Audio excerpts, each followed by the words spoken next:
1947 সাল কাগজে কলমে ভারত স্বাধীন হলো।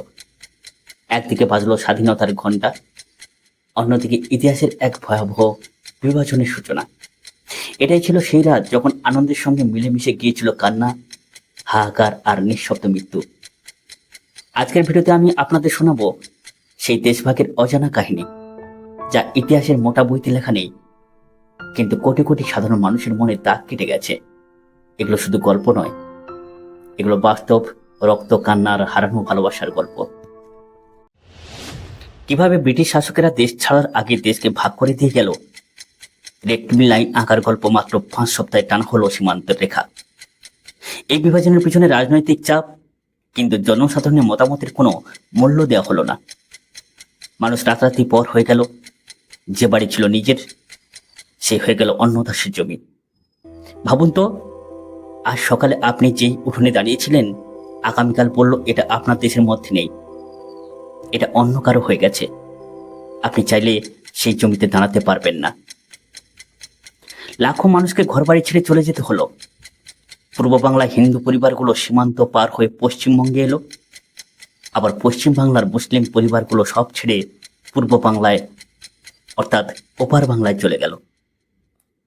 গ্রামের মানুষ জানতো না দেশভাগ মানে কি, কিন্তু হঠাৎ তারা শরণার্থী হয়ে গেল। মা তার সন্তানকে আঁকড়ে ধরে কাঁদছেন, কোথায় যাবেন জানেন না। বৃদ্ধ বাবা তার জমি ছেড়ে বিদায় নিচ্ছেন, যেটা তিনি প্রজন্ম ধরে লাঙল দিয়ে চাষ করেছেন। ট্রেনে ভিড়, গরুর গাড়ি, পায়ে হেঁটে লাখো মানুষ নতুন আশ্রয়ের খোঁজে বেরিয়ে পড়ছেন। দেশভাগের ভয়ঙ্কর প্রতীক হয়ে উঠল মৃত্যুর ট্রেন।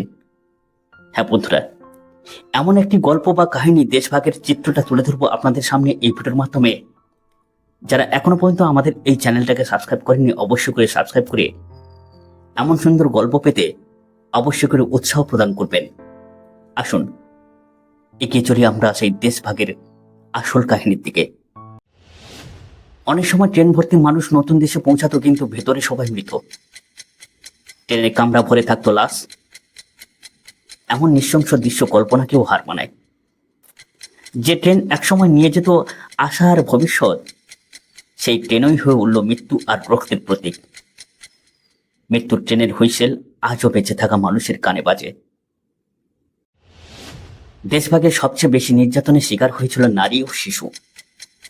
অসংখ্য নারীকে অপহরণ করা হলো, লাঞ্ছিত করা হলো। মেয়েরা পরিবার রক্ষার জন্য নিজেদের বলি দিল। অনেক মা সন্তানকে বাঁচাতে গঙ্গা যমুনায় ঝাঁপ দিলেন। একটি ছোট্ট গল্প, বাস্তব ভিত্তিক। এক গ্রামে মুসলিম ও হিন্দু পরিবার পাশাপাশি থাকত। দেশভাগের রাতে দাঙ্গা হলো। এক হিন্দু মা তার মুসলিম প্রতিবেশীর কাছে নিজের মেয়েকে দিয়ে বললেন, তুমি বাঁচাও, আমি পারবো না। সেই প্রতিবেশী আজীবন সেই মেয়েকে নিজের কন্যার মতো করে আগলে রেখেছিলেন।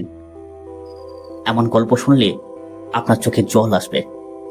অনেকেই কোনো শব্দ না করে মারা গেলেন। ক্ষুধা, তৃষ্ণা, ক্লান্তি সব মিলে মৃত্যু হলো হাজার হাজার মানুষের। ইতিহাসে তাদের নাম নেই, কোনো স্মৃতিস্তম্ভ নেই, কেবল নিঃশব্দ মৃত্যু রয়ে গেছে। দেশভাগে যে মারা গেলেন, তারা শুধু মানুষ নন, তারা ছিলেন বাবা, মা, ভাই, বোন।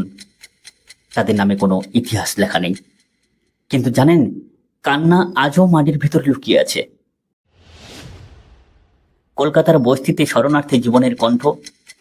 ঢাকা, খুলনা, বরিশাল, রাজশাহী থেকে পালিয়ে আসা হিন্দু পরিবার। মুর্শিদাবাদ, নদিয়া, 24 পরগনা থেকে পূর্ব বাংলায় পালিয়ে যাওয়া মুসলিম পরিবার। অনেক পরিবার আজও জানে না তাদের আত্মীয় কোথায় হারিয়ে গেছে। একজন বৃদ্ধ আজও তার ভাইয়ের ছবি হাতে বসে আছেন। দেশভাগের রাতে আমরা আলাদা হয়ে গেলাম। আমি এদিকে চলে এলাম, আর আমার ভাই আর এলো না। আর 70 বছর পরও জানি না সে বেঁচে আছে কিনা মারা গেছে। রাজনীতির কারণে সাধারণ মানুষকে কত বড় মূল্য দিতে হয়। ধর্ম, ভাষা, জাতি সবকিছু উঠতে মানুষ প্রথম। দেশভাগ আমাদের শিখিয়েছে, ঘৃণা শুধু মৃত্যু আনে, ভালোবাসা বাঁচিয়ে রাখে। 1947 সালের দেশভাগ শুধু একটা রাজনৈতিক ঘটনা নয়, এটা কোটি কোটি মানুষের চোখের জল, রক্ত, কান্না আর নিঃশব্দ মৃত্যুর ইতিহাস।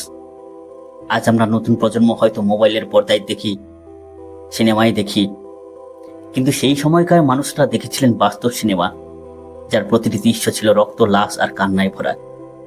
আমাদের দায়িত্ব সেই অজানা কাহিনী মনে রাখা, যাতে ভবিষ্যতে কোনো মা আর তার সন্তানকে হারাতে না পারেন, আর কোনো ভাই তার আপনজনকে না হারায়।